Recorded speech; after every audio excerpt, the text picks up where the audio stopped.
Čau! Jūs nezināt, kas es esmu. Mani sauc Iveta Graudiņa, un mani šie brīnišķīgie jaunieši šodien ir uzaicinājuši ciemos. Bet jūs varētu atgādināt man, kā jūs sauc un kas jūs esat? Mani sauc Harijs. Es esmu no Kalnatas vidusskolas. Un jā, es nolēmu pie jums atnākt, parunāt par šo tēmu, kas saucās veipošana. Jā. Nu, mani sauc Aleksandrs, es esmu arī Kalnatas vidusskolas 10.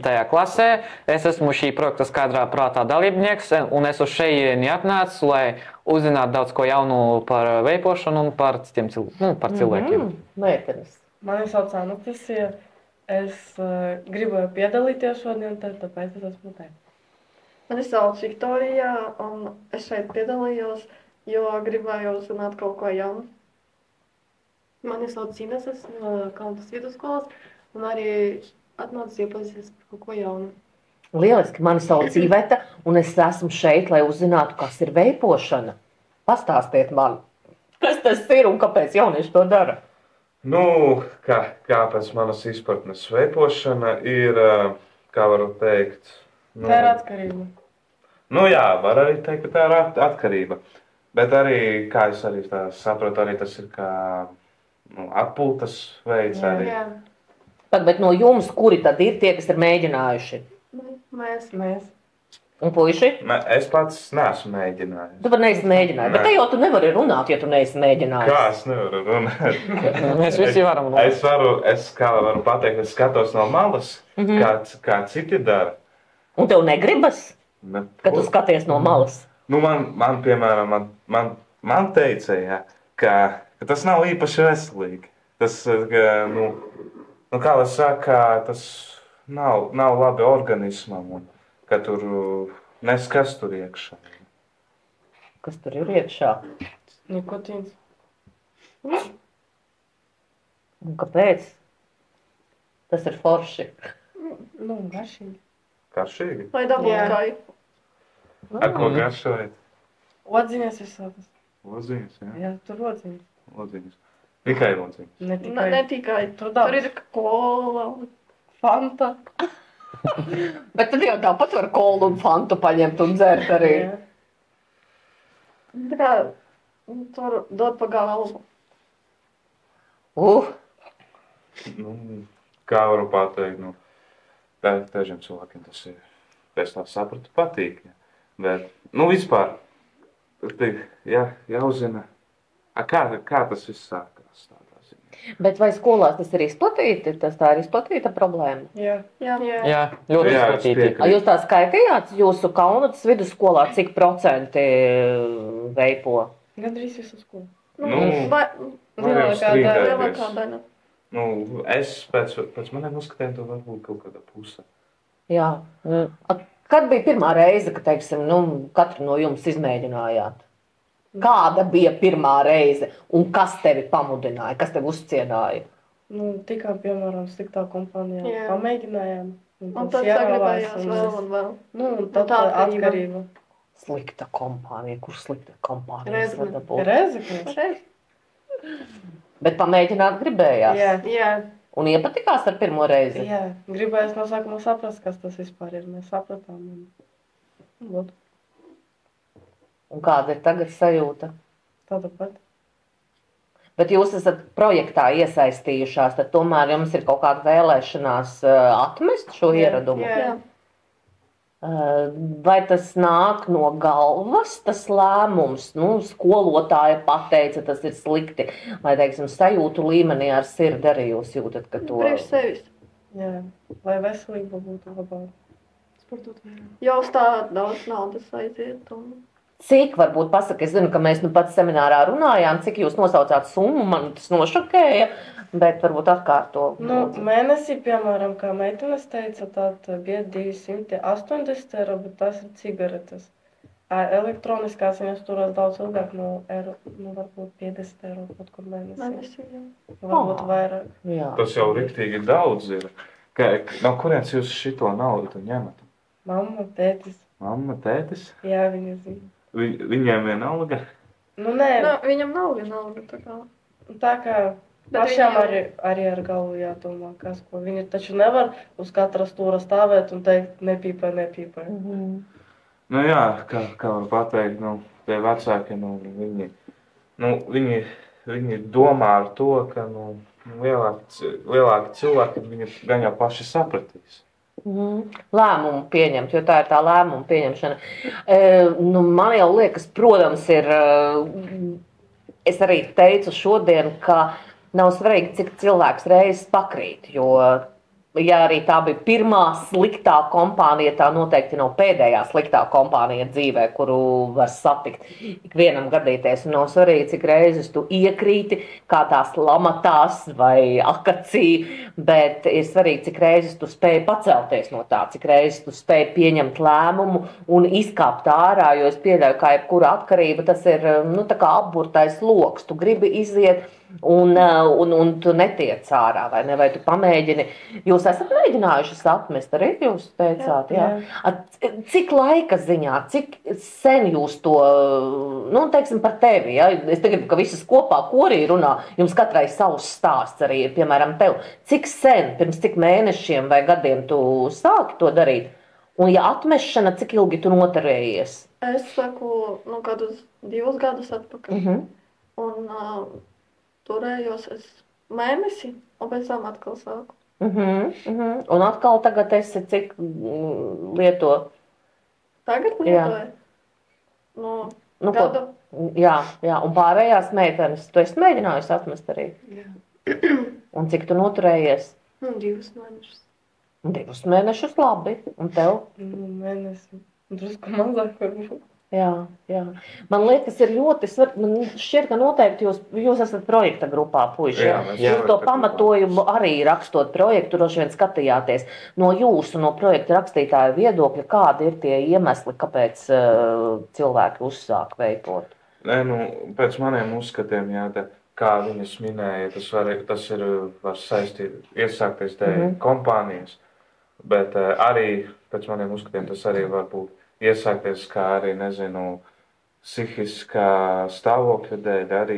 Piemēram, ja cilvēks, viņš nav gluži kaut kāda iemesla dēļ, nav pārāk priecīgs par savu dzīvi, viņš meklēs veidu, kā viņš var atvieglot to sajūtu. Precīzi. Un man patika arī, ka šodien mēs runājām un diskutējām, tas tāds ļoti labs uzskatāms arī bija piemērs par pašsajūtu, ja novērtējat savu emocionālo stāvokli. Un ir svarīgi apzināties, kā es jūtos, jo bieži vien, protams, ka cilvēks meklē risinājumu, ko es varu izdarīt, kur es varu meklēt palīdzību, un iespējams, ka ir gadījums, ka šis veids ir vienīgais, un es neredzu. Man šķiet, ko es varētu ieteikt un kur varētu palīdzēt draugi, domu biedri arī atrast citas iespējas, kā gūt baudu, no kā gūt baudu dzīvē, no kā gūt pozitīvās emocijas, no kā iegūt pozitīvos laimes hormonus. Oksitocīns, dopamīns, endorfīns. Endorfīnu no sportošanas var gūt, dopamīnu, oksitocīnu, man liekas, no samīļošanās un dopamīnu no mazām uzvarām, no maziem sasniegumiem, kādiem, ko tu iemācies izdarīt. Protams, pretējo mēs runājām, šodien arī garu sarakstu sastādījām, kas tad ir tas, ko var aizvietot, jo telefonu šķirstīšana, svaipošana, tas ir tā saucamais lētais dopamīns, jo tas arī pārvēršas par atkarību. Par to, man liekas, jūs vienu projektu varētu uztaisīt arī, par šo telefonu atkarību un sociālo tīklu atkarību, bet nomainīt, apzināti, vienkārši pamēģināt tos veidus, kā uzlabot savu fizisko pašsajūtu, jo fiziskais jau dod arī maina to stāvokli, un tad tu vienkārši paņem savu draugu pie rokas ar atļauju, protams. Drīkst, es tevi izvedīšu pastaigā, es jūtu, ka tev tagad vajadzīga palīdzība, jo ar palīdzību jau arī nevar uzmākties, kad cilvēks to neprasa, un tāpēc te var pateikt, drīkst, es tev gribu parādīt vienu vingrojumu kompleksu elpošanai. Es gribētu, man liekas, ka tev derētu, kad varētu to izmēģināt. Un ar atļauju, ja drīkstu, kam es Vimu Hofu solīju iedot padalīties. Tad to izdarīt. Un meklēt tos veidus aizvietot, jo nevienu ieradumu sliktu nevar atmest, neaizvietojot to ar kaut ko. Jo iekšējā sajūta būs kā, tukšums. Tukšums ar kaut ko jāaizpild. Tāpēc daudz stāsta, ka atmetot smēķēšanu cilvēki pieņemas svarā, jo viņš sāk ēst. Man vajag to foršo garšu sajūtu, vai būs kāda končiņa, vai vēl kaut kas. Tad ar ko aizvietot? Ar kādām fiziskām aktivitātēm, kad iziet apskriet apkārt mājai, vai lai pārslēgtos, paņemt grāmatā vienu lapu izlasīt. Nevis pašķirstīt telefonu, bet izlasīt. Jo lasīšana palīdz pārslēgties, arī mūziku paklausīties. Meitenes runāja padejot, un ja klubs ir tikai klubiņš sestdiena, jūs teicāt, es varu mājās ieslēgt mūziku, aiziet pie draudzenes un to izdarīt. Bet man šķiet ir ļoti svarīgi sarunāt to signālu sistēmu, jo, piemēram, man pašai, es savu emocionālo stāvokli arī varētu raksturot kā nestabilu. Man ir šie te, kad es esmu ļoti ātri iedvesmojos, sajūsmā esmu, adrenalīna pieplūdums, un tad atkal man ir atslābums, man liekas, viss. Es neko nevaru, es neko negribu, man nekas nesanāk, bet ir vajadzīgs ar draugiem sarunāt šo zīmju sistēmu. Es tev nosūtu kaut vai emoji čatā, jo es nespēju pateikt, ka man ir slikti. Bet es tev nosūtu šito kakuci, piemēram, WhatsAppā, un tas nozīmē, ka man ir vajadzīga palīdzība, Un tad es jautāju, ko es priekš tevis varu izdarīt. Un man likās šodien ļoti forši, ka sarunas beigās, varbūt ir vērts pateikt skatītājiem, ka mums bija tāda pusotra stunda seminārs, saruna par pašizaugsmes, pašattīstības metodēm, un ka beigās mēs pa apli runājām, kurš kuram var palīdzēt, kurš ir tavs draugs, kuram tu vari palīdzēt un ko tu vari palīdzēt izdarīt. Un ir svarīgi, ka ne tikai šī situācijā nevis tie, kas ir skaidrā prātā palīdz, bet arī tie, kuri vēlas nomainīt šo ieradumu. Es pat teikšu nevis apmest, bet nomainīt šo ieradumu pret veselīgu. Pat tie cilvēki visi viens otram var palīdzēt, jo man negribas, ka tiktu dalīti, vai ne mēs un viņi, jo katrs šai situācijā var būt. Un ko tu uzņēmies, kam tu varētu palīdzēt un kādā veidā? Es teicu, ka es varu palīdzēt meitenēm. Piemēram, es varu komplimentus viņām uztaisīt, viņām būs garastāvoklis labs, viņas būs laimīgas. Jā, tad citu atzinīgi vārdi un komplimenti ir dažkārt tas, kas pietrūkst, ar to emocionālo stāvokli var pacelt. Runājiet atzinības vārdus viens otram, komplimentējiet ne tikai cik tu skaisti esi, bet arī cik tu esi atbildīgs. Man patīk, man prieks, ka tu man palīdzēji, man patīk, ka tu iepriekš man iedevi. Rakstīt mājas darbu, sagatavoties eksāmenam. Ko tu apņēmies un kam palīdzēt? Es apņēmos palīdzēt draugiem un draugiem apņēmos palīdzēt. Vienu mazu darbību, ko tu varētu izdarīt? Mazu darbību? Jā. Es gribu pārliecināties, došu viņiem komplimentus. Kad katru reizi, kad es redzu, viņi netur veipu rokās, es viņam teikšu tā, Malace, tu dari, ko tu tagad dari.